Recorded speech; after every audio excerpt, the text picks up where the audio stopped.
सभी को नमस्कार। मैं कुपेंद्र आर राठौड़, हिंदी विषय सहायक प्राध्यापक, सरकारी प्रथम श्रेणी महाविद्यालय हुलसूर, जिला बिदर से हूँ। प्रिय छात्रों, गुलबर्गा विश्वविद्यालय कलबुर्गी NEP सिलेबस के तहत आज हम BA फर्स्ट सेम में जो कहानी रखा गया है उस कहानी के ऊपर अध्ययन करेंगे। तो कहानी का नाम है कज़ाकी और कहानीकार है मुंशी प्रेमचंद। हमने इसके पिछले कक्षा में अध्ययन किया था कि कज़ाकी कहानी में जो पात्र है उस पात्र के ऊपर हमने अध्ययन किया था। तो कज़ाकी यह प्रेमचंद के प्रसिद्ध कहानियों में से एक है। तो आज हम इस कज़ाकी कहानी के कथा वस्तु को जानने की प्रयास करेंगे। कज़ाकी डाक खाने में काम करने वाला एक नौकर है। उनकी ईमानदारी और दूसरों के प्रति आत्मीयता दिखाना ही कहानीकार का मूल उद्देश्य रहा है। कज़ाकी अपने स्टाफ के प्रति जैसे आदर रखता है उसी तरह उनके परिवार के प्रति भी उनकी वैसे ही निष्ठा है। कज़ाकी का भोलापन, समय का सदुपयोग, लेखक के साथ खेलना, प्यार करना, यह सब बातें कहानीकार ने मार्मिक ढंग से इस कहानी में व्यक्त किया है। कज़ाकी सरल जीवन, उनका व्यक्तित्व का परिचय देना ही कहानीकार का उद्देश्य रहा है। लेखक कहते हैं कि कज़ाकी को भूल नहीं सकता। कज़ाकी की चरित्र उनके लिए प्रेरणादायक है। कज़ाकी कभी अपने कर्तव्य करने में गलती नहीं करता था। जब भी वह आता था, लेखक को कंधे पर बिठाकर कहानी सुनाना प्रारंभ कर देता था। लंबा आदमी, दौड़ने में तेज था। एक दिन कज़ाकी को आने में देर हो गई। उसी घटना का जिक्र किया है जो हिरण का बच्चा पकड़ने में उसे देरी हो गई थी। लेखक को हिरण का बच्चा बहुत प्यारा था। लेखक कज़ाकी को देरी से आने के कारण उसे पूछता है और उसे मारता है।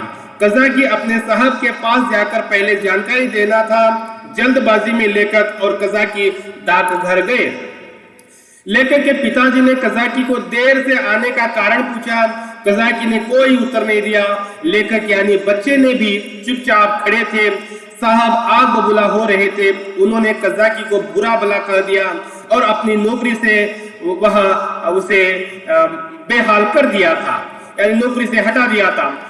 आपका क्या जाने वाला है? उत्तर तो मुझे देना है।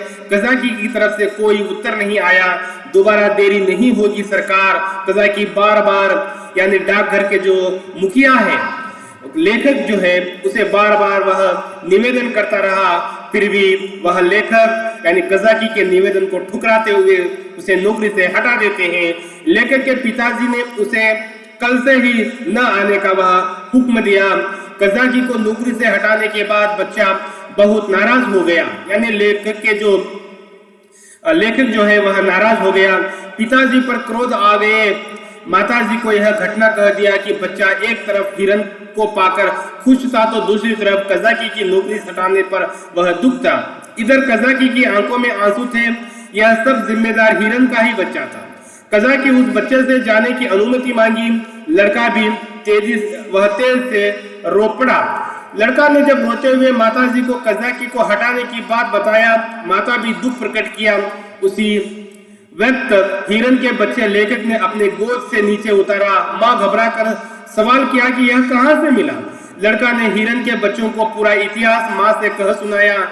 लड़का ने कज़ाकी के काम से हटाने पर कारण माँ से बताया। लड़का सोच रहा था, मेरे पास अगर पैसे होते तो मैं कज़ाकी को दे देता। लड़का को रात भर नींद नहीं आई। दूसरे दिन उन्होंने हिरण के बच्चों के नाम छुन्नू रखा। दूसरे दिन ही कज़ाकी वह आ गया। इस तरह से इस कहानी में कज़ाकी के बारे में जो बातें बताई गई है, कज़ाकी जिस तरह से उनकी ईमानदारी, उनकी मानवीय संवेदना इस कहानी में भरपूर रूप से लेखक ने उल्लेख करने का कोशिश किया है। जिस तरह से कज़ाकी उस हिरण के बच्चों को वह पकड़ने में देरी किया था, इस कारण उनकी नौकरी छूट जाती है। वह बाल स्मृति को याद कर वह लेखक कज़ाकी नामक उस व्यक्ति का जिक्र इस कहानी में कर रहा है। तो इस कहानी का जो अगला भाग है मैं आपको नेक्स्ट वीडियो में बताने की प्रयास करूंगा। धन्यवाद।